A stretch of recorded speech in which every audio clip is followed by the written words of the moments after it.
Здравствуйте! Это разговоры у камина об истории и современности.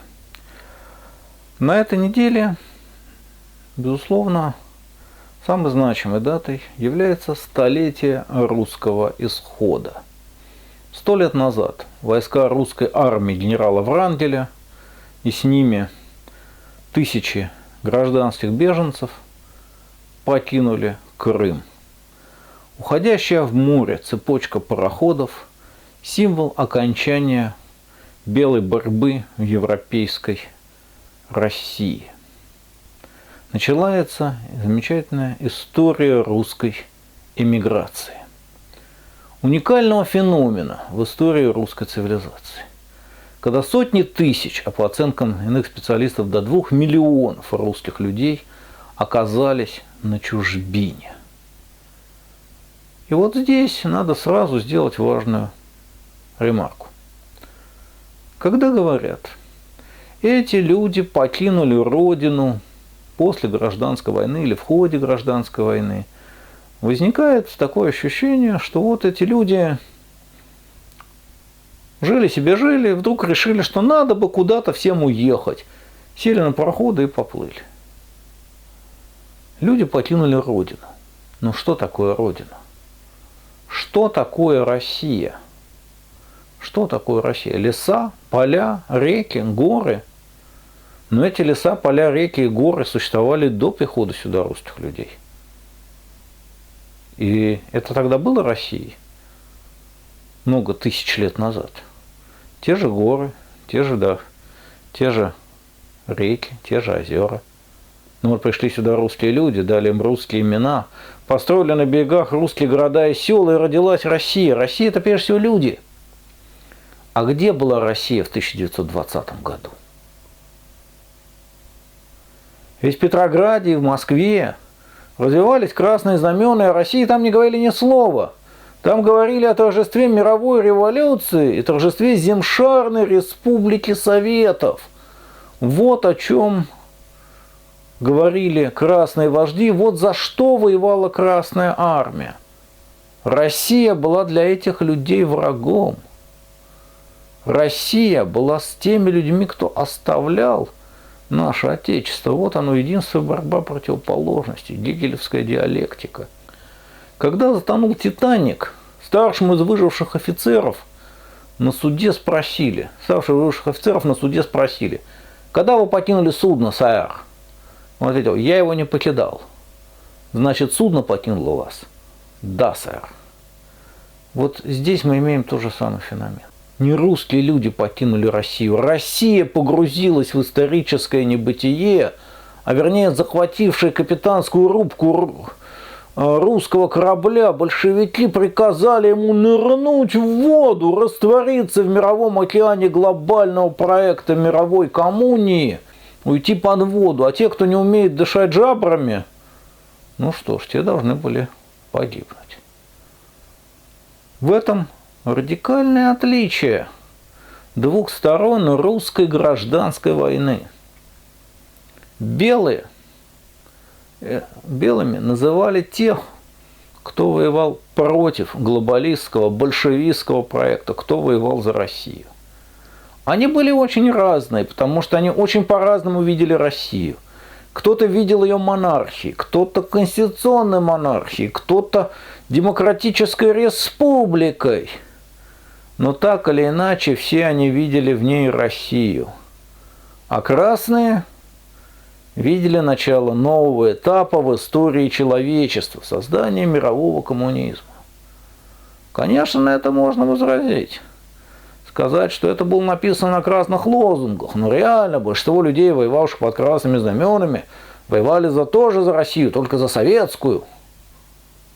Но ведь не важно, что думают рядовые, идущие в бой. Не так важно, что думают рядовые идущие. Важно, что творят их именем вожди. И удивляться надо не тому, что Россия затонула, что белые потерпели поражение, а тому, что белые столь долго сопротивлялись. И этим сопротивлением Белая Россия спасла две вещи. Во-первых, она спасла честь. Ни одна страна в мире, захваченная коммунистами в 20 веке, не сопротивлялась ему столь долго, сколь Россия. 4 с лишним года шла в России гражданская война. 4 с лишним года русские люди сопротивлялись Красной Химере. Никто не продержался дольше.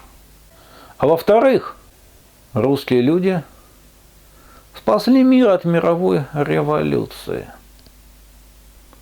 Ведь в 18 году Европа, центр тогдашнего мира, лежала в страшном разорении после Первой мировой войны. 2 европейские державы пали, а 3 победивших еле стояли на ногах. Если большевистская зараза тогда бы ломанулась в Европу, не полыхнула бы вся Европа красным пламенем. Но не ломанулась, хотя такие планы у большевиков были, и уже забрасывали они разного рода белокунов и прочих деятелей, впыхивали красные огоньки в Баварии, в Венгрии, в Германии была попытка революции, но не удалась. Не удалась потому, что силы большевиков были скованы борьбой с белым движением. В XIII веке русские княжества, истекая кровью, во многом прикрыли Европу от нашествия монголов. Важно еще отметить, русские люди и в XIII веке, и в начале XX сражались не за Европу. Они сражались за Россию. Но их борьба помогла Европе уцелеть. В 2014 году во Франции мне довелось увидеть книжку, посвященную гражданской войне в России, изданную французским роялистским издательством. И она снабжена таким эпиграфом: «Белые офицеры и добровольцы, ваша доблесть бессмертна. Ваша трагическая гибель – вечный позор Запада». И здесь еще один момент. Красные часто говорят, белые были пособники интервентов. Интервенты стремились покорить советскую Россию и вторгались, заключали с белыми договора и прочее. Ну, во-первых, договора с иностранными державами об уступке территории заключали и красные. Красные признали независимость Финляндии и Польши. Красные признали независимость Прибалтики. Красные отдали туркам Карскую область. Это было сделано целиком руками советских вождей. Красные дали согласие на оккупацию Румынии и Бессарабии.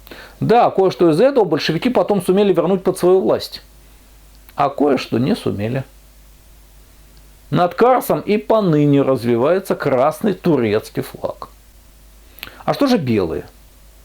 Какой клочок русской земли отдали иностранцам белые? Какой клочок русской земли уступили иностранцам Колчак, Деникин, Юденич, Врангель? Какие-то договоры заключали. Ну, может, что-то и заключали, но только одно дело договоры, а другое дело вполне конкретные территориальные и материальные уступки. Поговорим еще о русском исходе. Ведь удивительный феномен. Русский исход, русская эмиграция – это последний дар старой России миру XX века. Типичный образ красной пропаганды – эмигрант-неудачник, бывший офицер за баранкой парижского такси. Да, такое бывало. Но в целом русские люди не превратились в беженцев, не превратились в вечно страдающих нищих. Русские люди сумели преуспеть и за границей. Они создавали объединения, они создавали структуры, они созидали. 6 лет назад мне довелось побывать в столице Сербии, славном городе Белграде. Архитектурный облик центральной части Белграда во многом построен определен проектами русского инженера-архитектора Краснова. Того самого, что строил Ливадийский дворец в Ялте. Он оказался в эмиграции, он нашел работу в Сербии. Он стал строить, и дома, построенные им, стоят по сию пору. Имена Сикорского, Картвели, Северского, Юркевича, Набокова, Беляева, Рахманинова, Бунина известны всему миру. Это неудачники. Замечательная надпись на могиле русского офицера. Ротмистр русской императорской армии, майор албанской армии, бригадный генерал итальянской армии. Это неудачник. Этот воин, воевавший под разными знаменами, но неизменно успешно, это неудачник. Русские люди не стали бедняками-приживалами на чужбине. Они основывали заводы, предприятия, университеты, школы, больницы, а главное – православные храмы. Русская миграция стала великой миссией православия в 20 веке. Где только не стоят по всему миру храмы, построенные русскими эмигрантами. И сколько их, никто не считал. Никто не составил такого реестра. Во многих из этих храмах уже не звучит русская речь, но звучит Слово Божие. И вклад русской эмиграции, русского исхода в мировую историю 20 века до сих пор не описан, не оценен.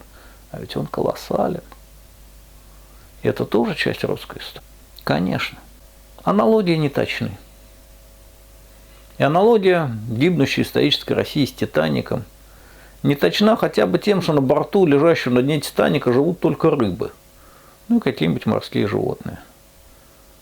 А у погрузившейся в бездну России остались люди. Остались люди, которые здесь хранили православную веру, которые здесь, в Савдепе, оставались русскими людьми, и которые оказывались нужными большевикам каждый раз, когда их утопия получала сильнейший удар от реальности, удар за ударом. Удар за ударом и кончилась утопия. И сейчас, изъеденный коррозией, страшно пострадавший за 20 век, остров русского корабля всплыл на поверхность моря. Стекают потоки мутной грязной воды. Но уже развивается на мачте трехцветный флаг. В рубке команда из потомков бывших водолазов, ныряльщиков, ихтиандров, говорит, что делать-то?